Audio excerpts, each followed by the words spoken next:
Welcome to the castle, everyone. Come on in and take a seat. This is A Table for One, a solo actual play podcast, and I am your player, your GM, your host, Alex. And this is episode 7 of the Dragonbane playthrough. In the last session, Rorik and Jaina managed to meet a wounded man on the road to the Misty Vale, and before he passed away, he passed on some strange object to Rorik and a name. Well, they were ambushed by goblins, and they did make some short work of them, but they also suffered some wounds in the end as well. Jaina showed off her magic prowess, and Rorik showed his, tenacity in slaying some monsters. Now the siblings have made it to Outskirt, and they are going to the Three Stags Inn. So let's go ahead and set the scene and see what they find inside. Rorik and Jaina come across an impressive 2-story building with a massive thatched roof and half-timbered walls. Outside the door hangs a red sign that says The Three Stags, beer, bed, and food at heavenly prices. Cheery voices spell out onto the street, along with the smell of roasted boar. Rorik's stomach growls at the thought of eating actual food. Well, it's just like the watchman said. The Three Stags. Shall we go in? Jaina nods. Like Rorik, she too has hungered for actual meat and the quelling of a parched throat with ale. They enter into a large room filled with wooden tables and chairs. Almost all of the seats are occupied. All sounds stop and heads turn. A moment passes, and then two. Rorik is tense. It's almost as if someone will recognize them and attempt to subdue them. For the most part, these look like ordinary folk. A few are equipped with weapons. He could take them, if he had to. Well, what are you waiting for? You gonna close that door or what? As soon as the woman behind the bar speaks up, the crowd goes back to their business. Jaina places a hand on Rorik's arm and he lets out a breath he didn't even realize he had been holding in. The siblings step in. Rorik notices the woman with graying hair in braids and a thick leather apron as she goes about her work. She must have been an adventurer early in life because her arms are well muscled and the warhammer on her belt looks like it's cracked a skull or two. Find a seat wherever you like, if you can find one, she says. Annabella, we got a couple of fresh ones. A blonde woman enters from the kitchen behind the bar. Her kind blue eyes quickly scan around until she sees Rorik and Jaina. She gives them a friendly smile that shows her deep dimples. Hello there, the name's Annabella. You must be the new ones Vagnhild mentioned. Her eyes make no motion to hide the fact that she is looking over Rorik. Can't say we're starved for adventurers, though. Oh, no. We're just looking for work. Well, there's things that need doing, if you've got the stomach for it. We post jobs over there on the notice board. Annabella points over by the entrance where a placard has been set up with scraps of parchment nailed to the wooden surface. Thank you. Perhaps some food and drink first, and a room if you can spare them. Certainly. I'll get right on it and have your rooms prepared while you eat. Rorik has already pulled out his coin pouch to count what's left. On second thought, just the one room. Jaina's shoulders slump a little. She has been looking forward to a nice meal and some cool ale. She couldn't really complain. It was a miracle they even made it this far in the first place. Rorik's snoring is loud enough to attract any manner of beast. Then again, that's probably what drove them back in the first place. So there we have it. Rorik and Jaina have met Vagnhild, and they are allowed to stay at the Three Stags Inn. Now, it does cost 5 silver, according to the core rulebook, to actually stay at an inn. Like, I guess just you get a room and that it costs 5 silver. Previously, when we actually played through Alone in Default Breach, Rorik came to quite a bit of money. He had like 23 gold and 19 silver. And so I'm going to go ahead and say that in between the two adventures, when he went off to rescue his sister and all of that, the expenses were quite a lot. And so we're going to say that he kind of spent all of his gold, but not necessarily his silver. They're just barely scraping by. And so we're going to keep the 19 silver so that means he's going to be down to 14. And since they're quite low on money, I think they're going to go ahead and forego, eating a nice meal. They're just going to eat their rations. And they do have some rations. Rorik's got 5 and Jaina has 3. So we're going to bump that down by 1 apiece. So staying at an inn actually does have some benefits. We heal all of our HP and our WP, and we heal all conditions. So we're looking pretty good this next day when they actually wake up. And so I think the first order of business is that we need to secure some financing. We need to get some money. And in the morning, Rorik is going to head down into the common room of the Three Stags Inn, and he's going to look to the notice board that Vanhild pointed out to him yesterday. And we're actually going to roll up a short little quest for Rorik and Jaina. And for this one, I'm actually going to use the Tome of Adventure Design. I've actually not really used this book a whole lot, only in my fantasy solo role-playing from way back when I was actually interested in 5th edition. But this is a really nice book if you're into designing quests and missions and things of that nature in a fantasy setting. I'm actually going to use the missions section to roll up a quick little notice board quest for us. And the thing about this book, or the thing about this specific section, is it does have 4 different categories. So we have a type of mission that's individual, an item, a location, or event. And individuals are things like dealing with a specific person. Items are dealing with items like go and fetch this item, or deliver this item, or even destroy this item. Then we have the location, so go to this location and do this. You can get supplies and whatnot. Then there's the event, so you can escape from a place, you can lead or execute, survive or overcome at a certain location. So I'm actually not going to use the event-based prompts here, and I don't think I'm going to use the location-based prompts either. So it's either going to be an individual or an item-based mission. And so I think what we're going to do is we're just going to roll a simple d6. Odds are going to be individuals, and then evens will be item-based. So let's see what we roll up. That is a 6, so it is going to be an item-based mission. So we need a D100, and we're going to go ahead and roll and see what comes up. That is a 60 right on the dot, and so we have to prevent a sabotage of something. So let's roll a D100 again and see what that item is that we're actually protecting.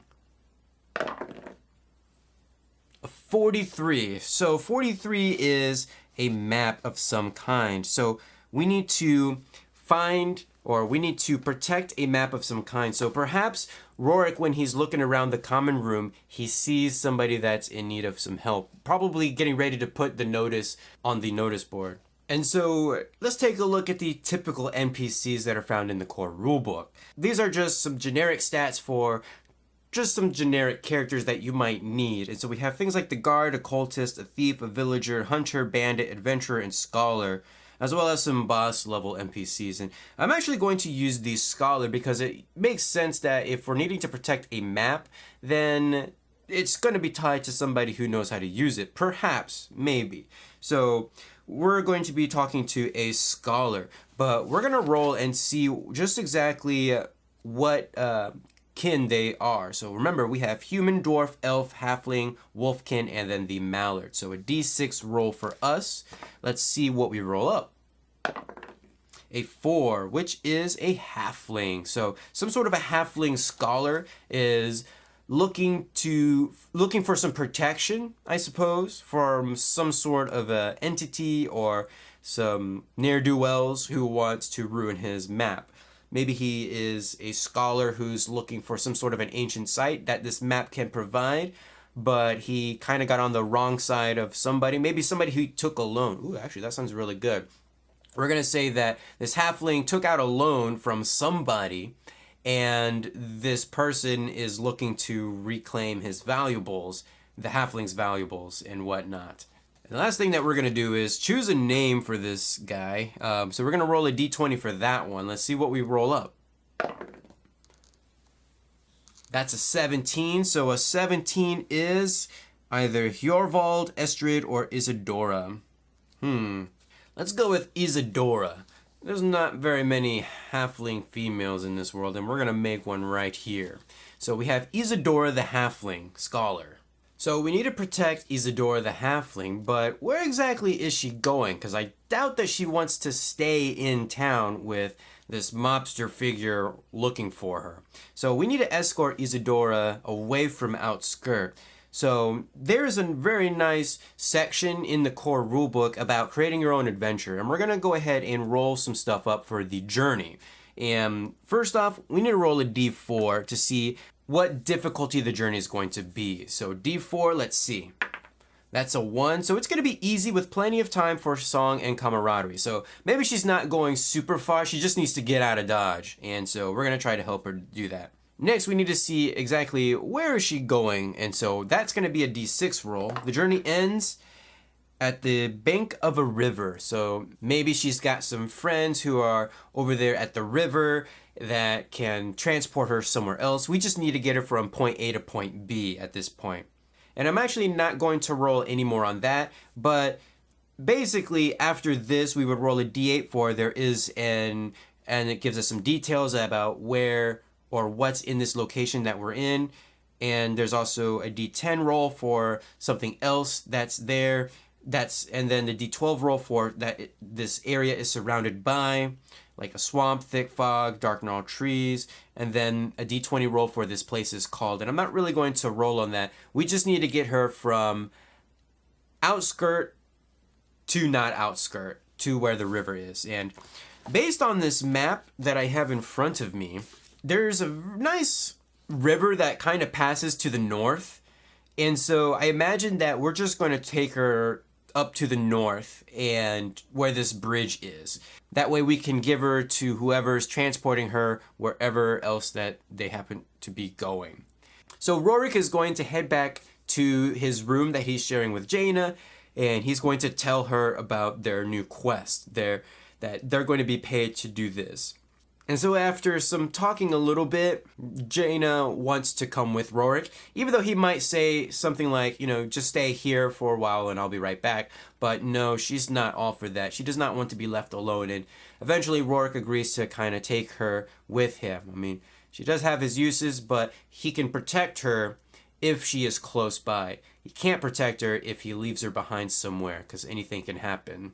The people that are after them could show up in Outskirt while he's gone, and he does not want that. And so Rorik and Jaina and Isadora are going to head out of the Three Stags Inn. Now, the first thing that we need to do is see if there's going to be some sort of a complication. We know that there are people looking for Isadora. Does somebody spot her leaving the Three Stags Inn? And for this one, we're going to roll on the Fate Mill die. And so it's basically a d20 roll with some that's going to serve as the oracle for this campaign. It's a yes, no, and maybe oracle. So let's see what we get. Does someone notice Isadora leaving? No. Okay, so no chance for encounters at this point. So Rorik and Jaina and Isadora are going to travel all the way throughout Outskirts, and they're going up north. Now, we've already met Hardy, I believe, and Hardy was one of the watchmen, but he kind of saw us on the southern side, so I don't think that he's going to be up north in Outskirt. That would probably be somebody else, and that somebody else isn't really going to notice Isadora leaving. And so they're just going to have a nice little easy time traveling up north to this river and this bridge specifically. Now, the cool thing is, every time we journey, there's a chance that we could have some sort of an encounter. And since we are journeying, even if it's just a little bit of a distance up north, there is actually a random encounters table for around Outskirt. And so I'm going to roll a d12 Okay. Now, normally a 1 through a 6 is going to be nothing happens, but I have something else that can happen if we should roll in that margin. And then 7 through 12 is going to be something else. And so let's see what happens. What are we going to roll? So a d12, let's see what we roll up. And it's going to be an 8. So we have some farmers, and here's what it says. Farmer Oda and her grown son Medvin are on their way to outskirts to sell their wares and would like to share camp with the player characters. However, Medvin has recently been recruited to the Sathma cults and asks lots of questions about the player characters' plans. He reports everything. They can run into Medvin a second time, for example, during the confrontation at some crypt. So basically, for what Rorik and Jaina, they're just going to have a friendly conversation with some farmers. And so I think along the first day's journey, since this is a bit of a short travel sequence, we're just going to say that it's going to take at least 2 days to get to the bridge. And so Jaina and Rorik and Isadora stop about halfway to the bridge. And so when they decide to set up camp, they see this farmer, I believe Oda and her son Medvin, coming down. And so I guess what we should do real quick, what are Oda and Medvin? So we're going to go ahead and roll a couple of quick kin to see, or actually we're going to roll a kin to see what they are. A 3, that is an elf. So Oda and Medvin, the elf, are coming through, and they're farmers. They have that look about them. They have their wagon. And so they stop at our camp. And actually before that, we do need to go ahead and see what kind of a camp we have. So there is a nice little section on camping in the core rulebook. So let's see what it says. Making camp. The player characters need to sleep at least 1 shift per day to avoid sleep deprivation. Out in the wilderness, each player character must make a bushcraft roll to find a suitable resting place. Anyone without a sleeping fur gets a bane on the roll. If it fails, the shift does not count as sleep, nor can it be used as a shift rest. A tent grants a boon when making camp, and a successful roll allows multiple people to sleep in the tent without making their own bushcraft roll. A small tent can accommodate 2 people, and a large one has room for 6. If the person setting up the tent fails, other player characters can roll separately for the shift. Okay, so that sounds fairly good, and the thing is, stuff has happened between the prequel and this campaign, so part of the expenses could have been that Rorik has bought a tent because he knew that they were going to be traveling in the wilderness. So we can say that they have like an old tent sort. So it does say that we get a boon for this roll for bushcraft, and Rorik needs to roll an 8 or under, so let's roll and see what happens. A 10 and a 3, so that's a success. Rorik manages to successfully make a tent before the farmers arrive. So at least that they're going to have a little bit of protection during the night, which means Jaina does not need to make a bushcraft roll for sleeping. And so sometime that evening, Oda and Medvin kind of roll around, and they ask to share our campsite, and Rorik kind of reluctantly agrees because he doesn't know these people, and he's very wary of any strangers now that he's got Jaina. And I think one of the most important things that we need to ask is, are Oda and Medvin going to share their food? You know what? I think that might actually be just like a straight up charisma roll to see, during our conversations, do we appear friendly enough that Oda and Medvin want to share their food? And so this is going to be just a simple d20 roll, but Rorik's charisma is at 10. That is a 3. So yes, they are going to share their food, which means that Jaina and Rorik do not consume their rations. They actually have a decent meal with Oda and Medvin. I think Isadora is going to be a little bit more talkative because she knows that there's people looking for her, and it's not going to be a farmer from out of town by any means. So I think she's going to talk it up a little bit that she's traveling up north to meet some friends, and that's quite about it.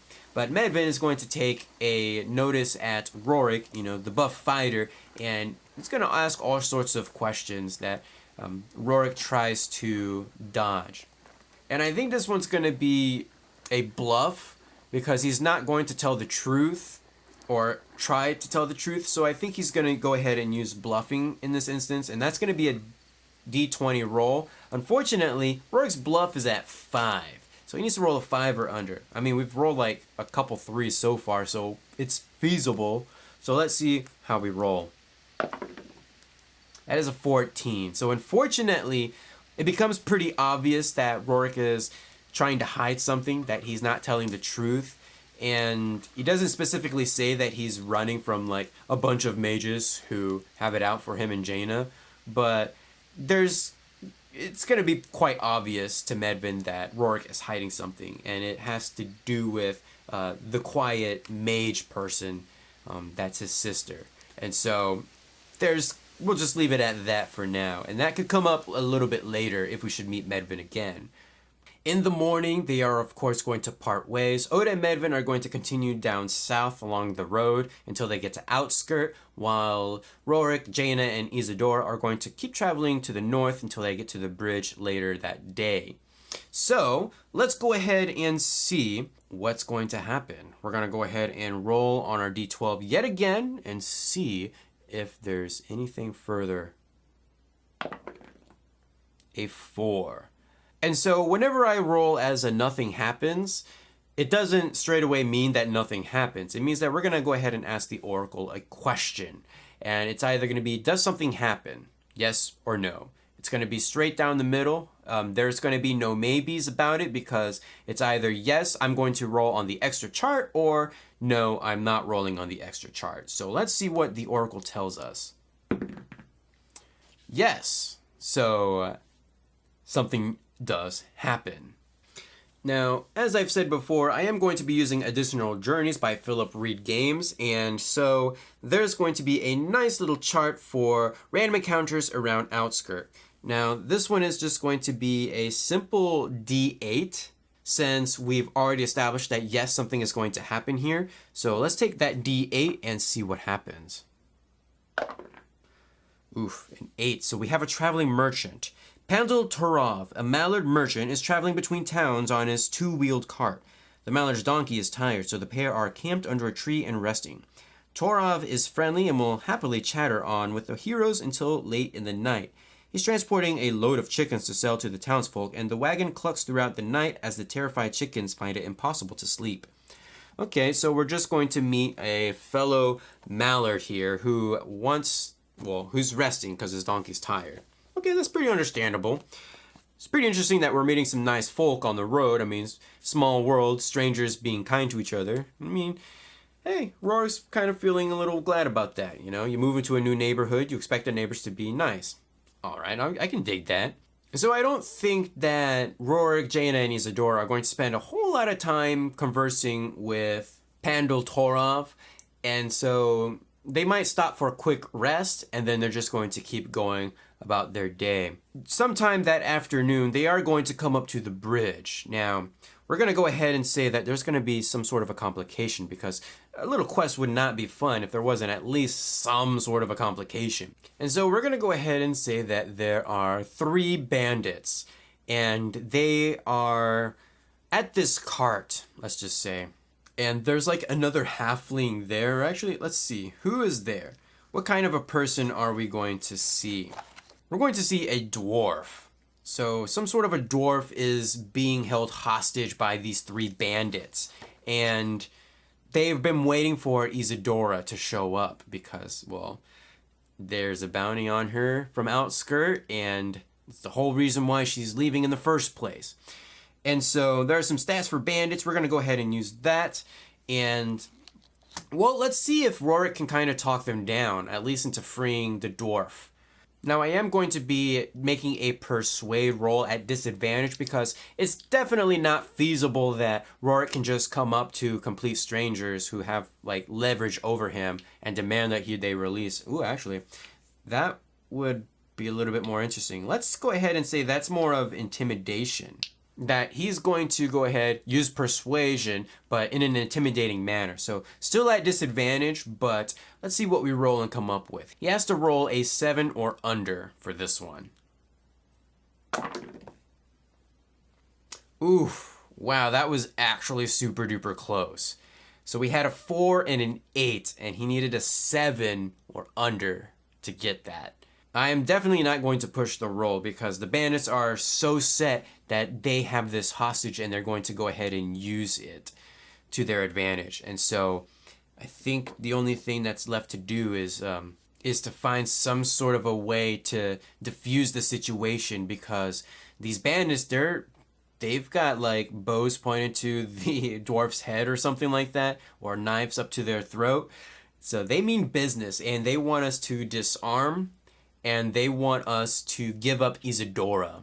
Of course, there's got to be some sort of a way that we could handle this. Of course, these bandits, they don't know Rorik, and they definitely don't know Jaina. And so I think that they're allowed close enough to where it's going to be easy for them to pass Isadora to them, but not quite close enough where Rorik can just whip out his sword and start hacking. But that leaves us to Jaina, because she definitely sees the situation unfolding and it's not going so well. Rorik has been unable to defuse the situation, and the bandits, they seem ready to go ahead and take them out. And actually, let's see, what kind of bandits are we working with? I'm going to go ahead and roll a d6 to see what kind of a kin we have. So we're going to go ahead and roll 3d6 and see what we come up with. So we have a human, an elf, and a wolfkin. Okay, so very interesting. So quite a mixed bunch here. Human, elf, and a wolfkin. They mean business, of course. They're tough looking, of course. They were hired to do this job, and so they have to look the part for sure. Jaina sees that Rorik is unable to defuse the situation, and she is going to attempt to cast some sort of a magic. The question is, can she do it stealthily? Because remember, she doesn't need to speak. She just needs to go ahead and do the hand signs. So we're going to go ahead and roll a sneaking roll to see if Jaina can get the initiative on the bandits. So her sneaking is at 6, so not that good at this point, but we are going to try. That is a 3. Wow, this dice really likes to roll 3s. So yes, Jaina manages to step closer a little bit, and she's already doing her hand signs.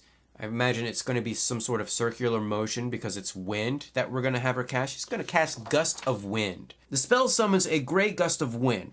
All untethered objects and creatures up to human size in the area of effect are pushed 2d4 meters away from you and suffer the same amount of bludgeoning damage. Against a swarm, the spell deals 2d6 damage, and we're not going to power up this spell because there's no need. We're not fighting any large monsters or anything like that. So it only costs 2 willpower points for Jaina to go ahead and cast this Gust of Wind, and she points her hands there like outwards, and this gust of wind, it goes like in a cone, and so I think that she's going to be able to get all of them. Unfortunately, she's also going to get the dwarf as well, which is just going to be a little bit of an unintended side effect. And so let's see how much damage they're going to take and how far they're going back. So that's 4 meters away, which equates to about 2 squares, which is rather unfortunate because they're going further away from Rorik, so he won't be able to get there in time. And so each of them are going to take 4 points of damage. All right, so since Jaina managed to get the initiative, she's basically granted us the first pick at initiative. So Rorik has a 2, which is very nice, and Jaina has a 10. Oh boy. But then again, she did get to go first in this surprise attack. And then the bandits, we're just going to roll up 1 for each of we're just going to roll 1 for them, and that's going to be a 5 for the bandits. Okay, so the bandits get to go second, but Rorik does get to go first. Unfortunately, he is not close enough for him to just go up there and hit the bandits with his sword. And so I think he's going to go ahead and dash forward. That means he gets to move twice. And so he's going to rush into the thick of things and stand over the dwarf person and just make sure that they're okay with his shield and his sword drawn. And so that's gonna be his turn. Now the bandits get a turn. And the bandits, since there's 3 of them, I guess we should ask, did they fall over during that gust attack? Because that could greatly change things. Did they fall over? Let's ask the Oracle. Maybe. Wow. Okay. So inspiring. And so for this one, I think what I'm gonna do, I'm just gonna go ahead and roll a simple 3d20 for each of the bandits. 10 or under means that they stay on their feet. And so it seems like only one of them has stood up on their feet, and I probably should have rolled to see which one. So 1 and 2 will be the human, 3 and 4 will be the wolfkin, and then 5 and 6 will be the elf. And so 1, that's going to be the human bandit, is still up on his feet. The 2 bandits that are on the floor, I'm going to go ahead and say that they have, not only do they have to stand up, but they also have to pick up their equipment, which is going to cost an action. And so there's only going to be 1 attack from the bandit. And let's see, bandits, they have a short sword and a short bow. So I'd imagine that this one is going to rush at Rorik and try to stab him with his short sword. He's got swords of 12, and so he's just gonna go ahead and rush in there and try to stab at Rorik. Let's see if he succeeds. Unfortunately, he does, but he can parry if he uses 3 willpower points for defensive, and I think he's gonna go ahead and try to do that because, well, he doesn't want to get hurt. And so let's see if he can parry the bandit with his shield. And he's a 13 or under, I believe. So we got a 12. Oh, it's a 14 or under. So he has successfully managed to parry the attack with his shield. Unfortunately, even though Rorik managed to parry, there is still damage being dealt. It's just not to Rorik himself. His shield has the potential to take damage, and so we're still going to go ahead and roll to see how much damage the bandit does. It's going to be dealt to the shield's durability, and so the durability of a shield is at 15, so if the attack deals 15 or more damage, that means Rorik's shield is going to be somewhat broken, and we'll have to get that repaired, which would be really bad considering how much that would cost. Now, it should be noted that piercing damage can never actually damage shields, but since it's a short sword, it actually also does slashing damage as well. And so a short sword deals a d10's worth of damage, so it's not going to really worsen the condition of the shield in any way, but let's see. Yeah, it's 5 damage right there that gets blocked by the shield. So good on Rorik for getting a shield out and then blocking that. And so the bandits have gone. The other 2, the wolfkin one and the elven bandit, have managed to grab their weapons, and next turn they'll be attacking Rorik. And so before we get to Jaina's turn, there's one little extra rule, and it's a really minor one, but it's one that can really have a great effect. Whenever you successfully parry an attack, you can actually move you and the character that's attacking, I think it's like 2 squares in any direction that you want. And so we're gonna pull the bandit that we're engaged with closer to Jaina for some very specific reasons. So now it is Jaina's turn, and so she's got some spells that she can cast. The question is, what is she going to cast?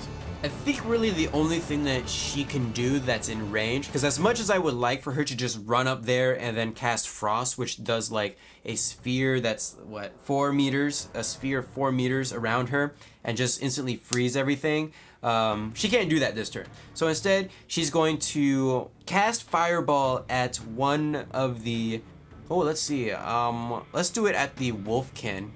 Yeah, fur, that can burn. So she's gonna cast Fireball at the Wolfkin as she's kind of walking up there. And so she has 12 in Elementalism, and so let's see what happens. Of course, that is a demon! And that's not good because we can't push that. So we actually are going to suffer our first magic mishap, and this is actually really cool. I'm actually really excited about this for some odd reason, even though I shouldn't be. So let's see, in the magic section, there is the magical mishap table. And so we're gonna go ahead and roll a d20 to see what happens. 13. The spell blinds you and you act as if in total darkness. Ooh! Roll d4 every morning. On a 1, you recover. The effect can also be lifted with Dispel, which she does not have. That's rather unfortunate. So Jaina is blinded for the foreseeable future. She manages to cast her fireball, but it explodes right in front of her, or goes out right in front of her, blinding her. And so I think like Rorik sees this bright flash, and then there's like just Jaina standing there, kind of trying to see or stumble around. So what could have been a very easy combat is now very bad. It's not going at least in the way that we wanted it to. So now we get to roll for our second round of initiative. All right, so Rorik is going at spot number 5. Jaina is at spot number 9. Oof. Jaina's just not rolling, is just not picking those cards very well. And then the bandits, let's see.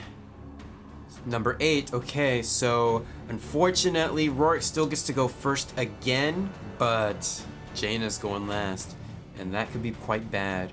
So we need to deal with this bandit that we're engaged with right now. That way Rorik can protect his sister. And so the first thing that he's going to do, he's going to try to just attack this bandit that's in front of him.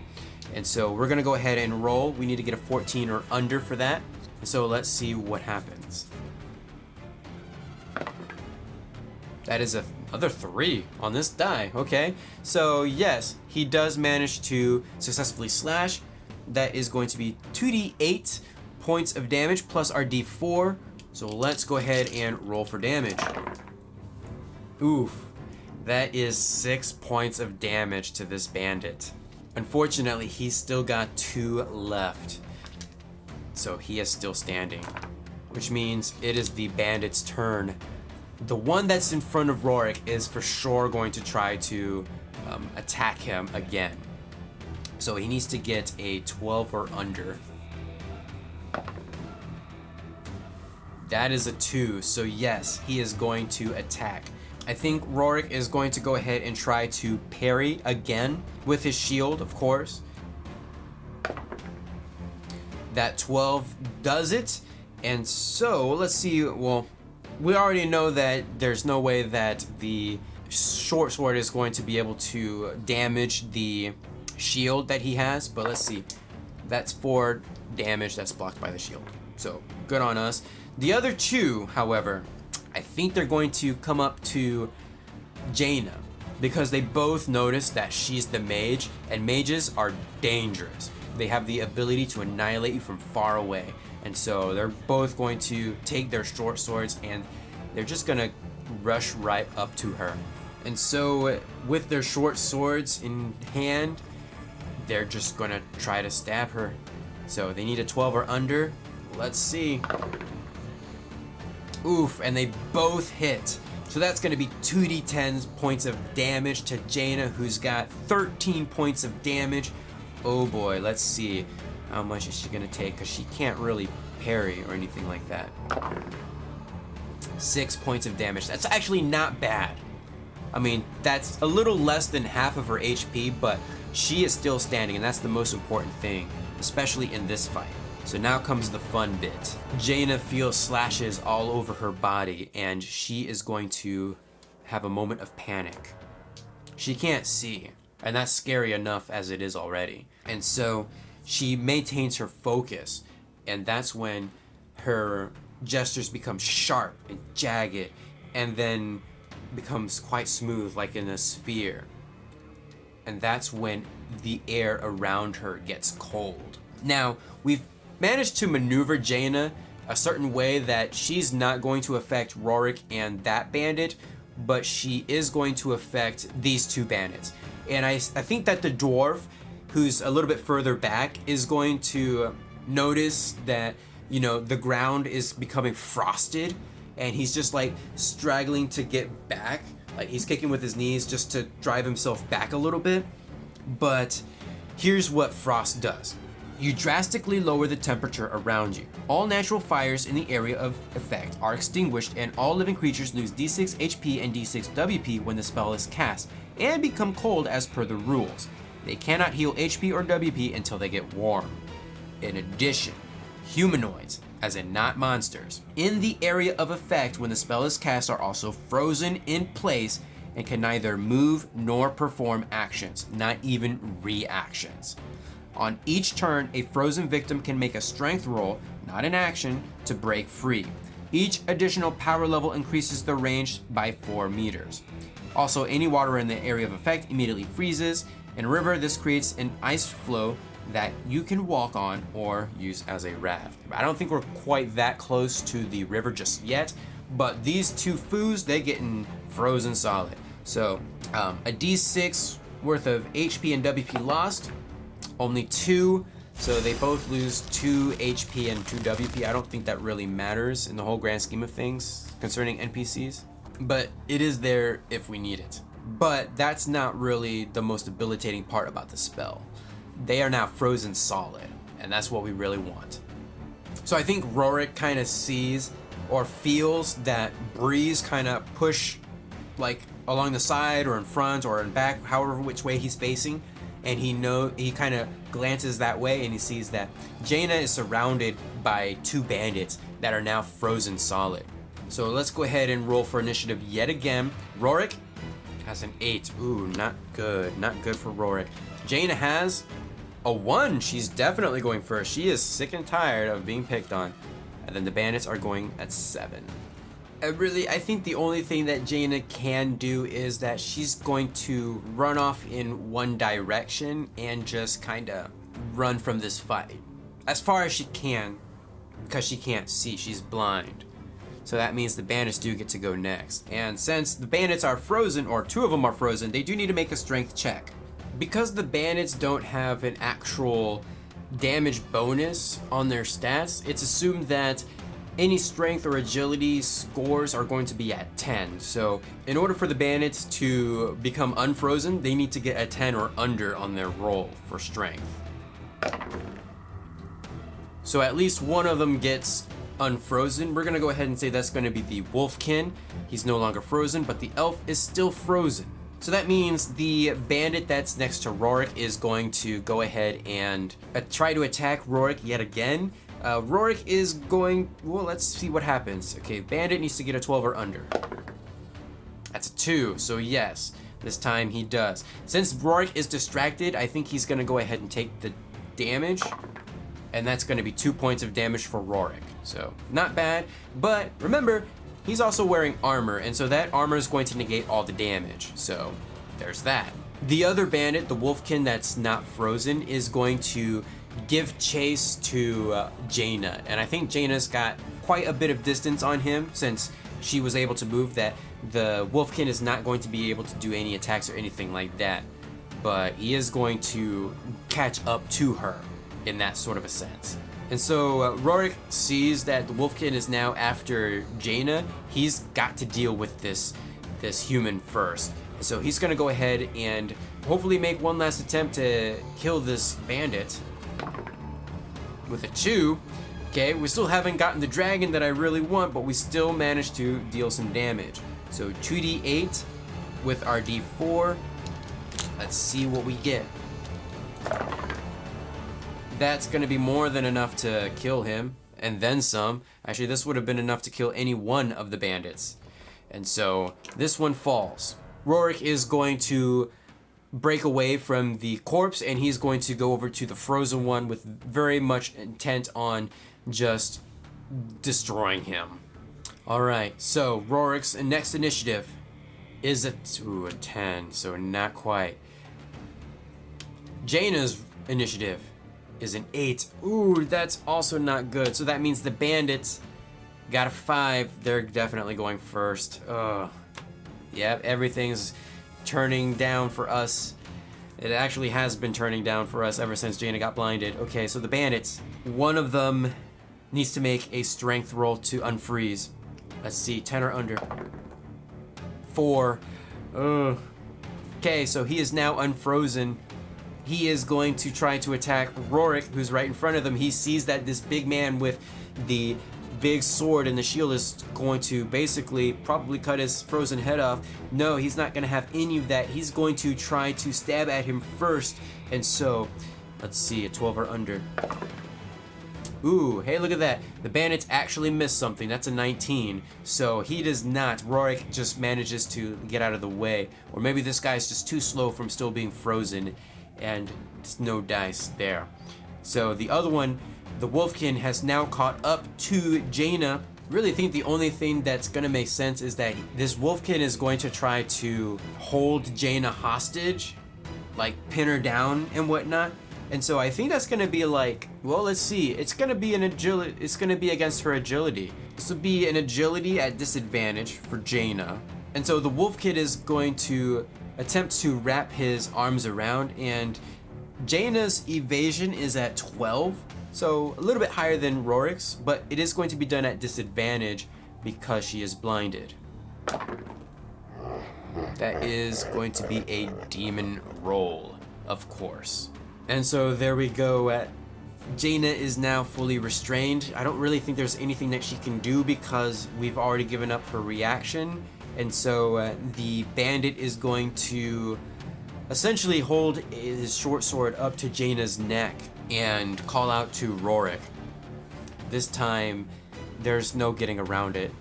He's at a far enough distance that Rorik can't feasibly do anything, and so he's going to drop his shield and his sword, and he's got another sword, so he's going to have to drop that too.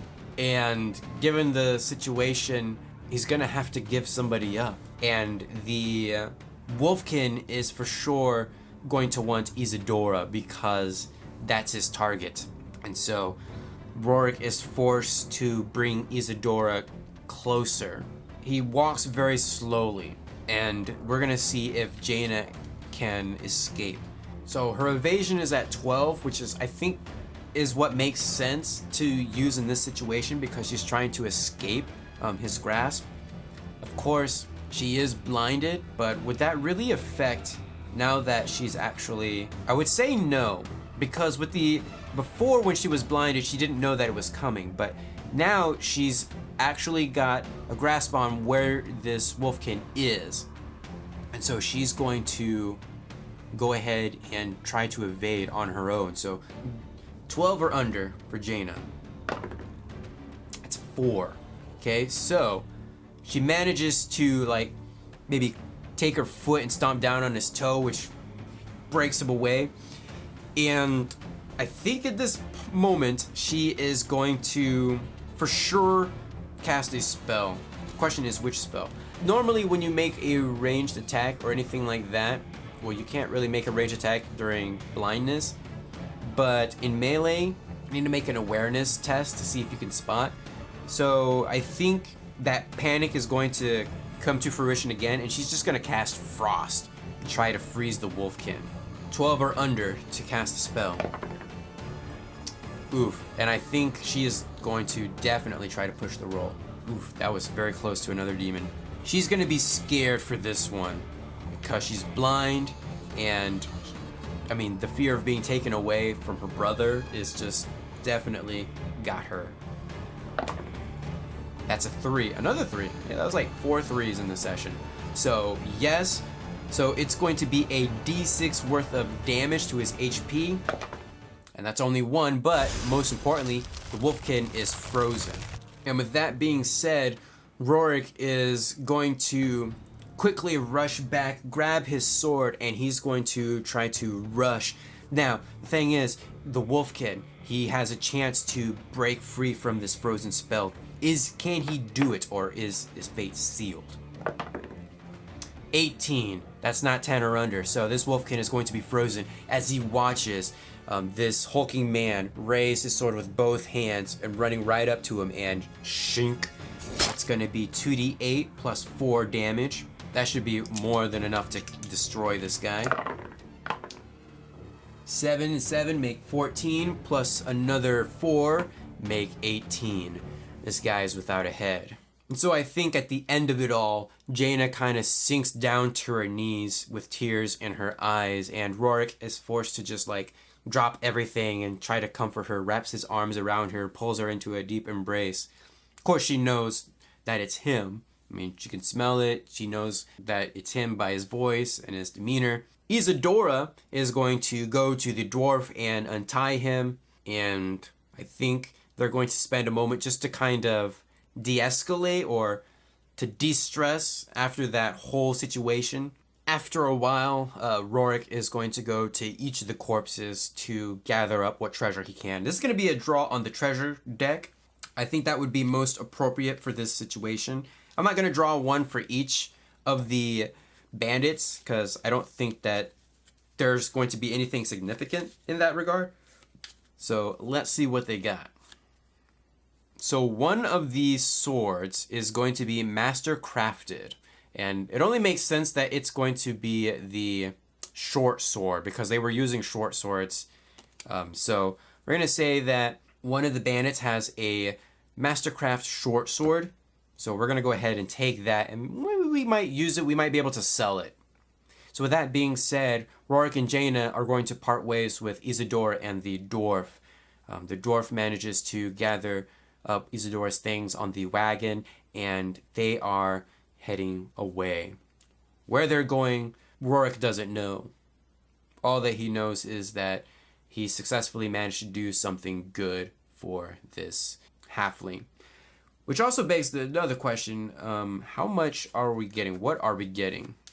And I think that's going to be another draw on the treasure card. So one treasure card for the corpses, and then one for the actual payment. So what do we get?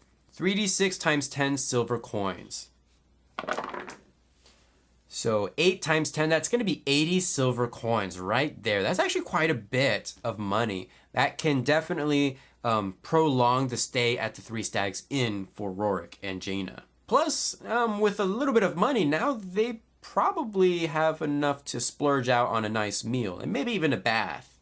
Probably for Rorik. So the total is 94 silver pieces for the whole gang here. And with that, it's time to journey back to Outskirt. I'm not going to roll a journey for the both days, but I am going to go ahead and roll for the bushcraft or the tent to see if we can sleep. And of course, we do need to worry about rations because we're getting low on that. So Rorik is making a 2d20 roll to see if he can successfully make the tent for both days, by the way. Ooh, that is a demon right there. So no. And in fact, I'm going to go ahead and say that this tent is now broken. So we do not get the benefits of healing or anything like that during our journey back to Outskirt. Unfortunately, Jaina has consumed all of her rations by the time they get to Outskirt. But then again, they are back in town and they are greeted by the watchman who's guarding the northern gate. But they're going to head back to the Three Stags Inn just to kind of, well, they need a rest, quite honestly. And when they actually get back in, I imagine that Vagnhild is going to notice that they have definitely been damaged. And so she's going to go ahead and prepare that room, of course for 5 silver. But now they have that room and they can rest. And that is the quest. Hopefully something good will come of this one. But of course we'll have to wait and see what happens in the next session. So until then, may all the dice you roll forever be in your favor. Check back every other Thursday for a new episode of Table for One, a solo role-playing podcast. If you would like to support this podcast, please rate it or give it a thumbs up wherever you happen to be listening from. If you happen to be watching on YouTube, subscribe, and be sure to leave a comment. Music was provided by Tabletop Audio and AI voice work by 11 Labs.